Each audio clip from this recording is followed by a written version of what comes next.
Hi, I'm Charlie Zisette, Executive Director of the National Armaments Consortium. And here we are for another installment of our collaboration conversation. And today I'm joined with Steve Dart, the Vice President of Research and Development, Munitions and Government for Zimmerman. Hey, Steve. Hi, Charlie. How are you doing? Doing great. And what our listeners probably don't know is you and I go back quite a few years, and I sure have really enjoyed our association over those years. Maybe if you could tell us a little bit about yourself and where you are today. I understand you've got a new gig with Zimmerman. Right. Yeah. Well, as you know, Charlie, I've been working in explosives and propellants ever since I left school at 18 and went to work in an explosives factory for the British Ministry of Defence. And then after university, I spent the next 20 years working in different countries around the world, always in energetics, always in propellants and explosives. And then finally landed in Texas in 2005. And then becoming a US citizen, 2015. And now I'm just excited to be back in R&D, back with Zimmerman as of March this year. That's awesome. So tell us a little bit about the Zimmerman journey, and what directions are you guys going in terms of research and development and prototyping? Yeah, we'd love to learn. As you know, Zimmerman's always been manufacturing large quantities of quality ammunition, mortar, tank, and artillery. And now we're going to move into increasing the performance. So we're going to be looking at different ways to improve the lethality, enhance precision, and enhance range. So we're going to start to dabble in all of those areas. So you can expect to see some work there. Awesome. Well, you're the first interview since we had our town hall meeting with DOTC and the NAC, and where we went through our DOTC status update and path forward. I was just kind of curious what your thoughts are, because this is a little different, and maybe I'm going to get some feedback for what you're thinking. Right. Actually, Charlie, couldn't be better timing for us. I had kind of dreading having to go through 100 different solicitations and submit as many white papers as I could by the deadline.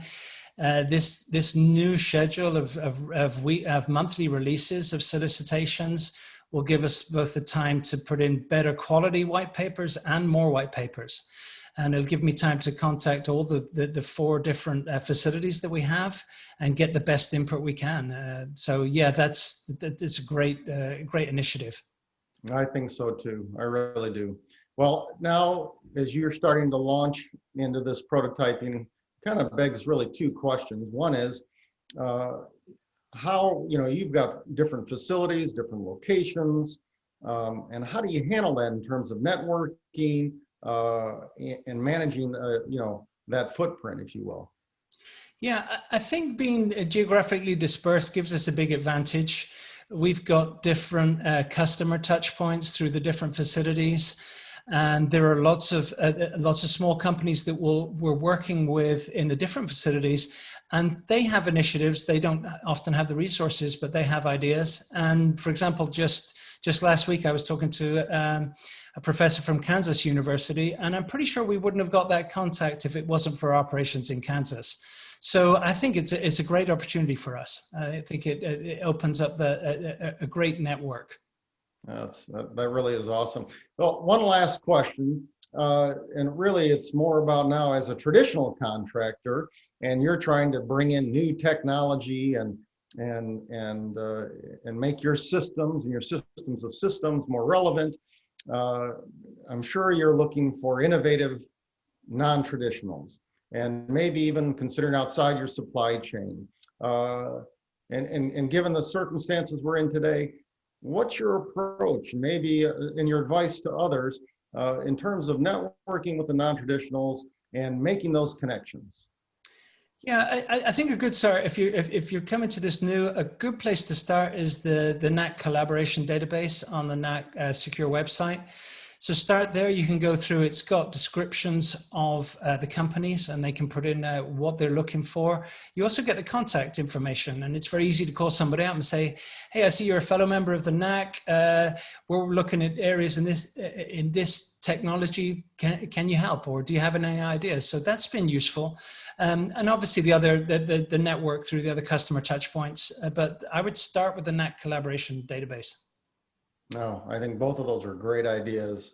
Really appreciate it. Well, that's kind of a wrap up for today's collaboration conversation. Steve, it is great to talk to you.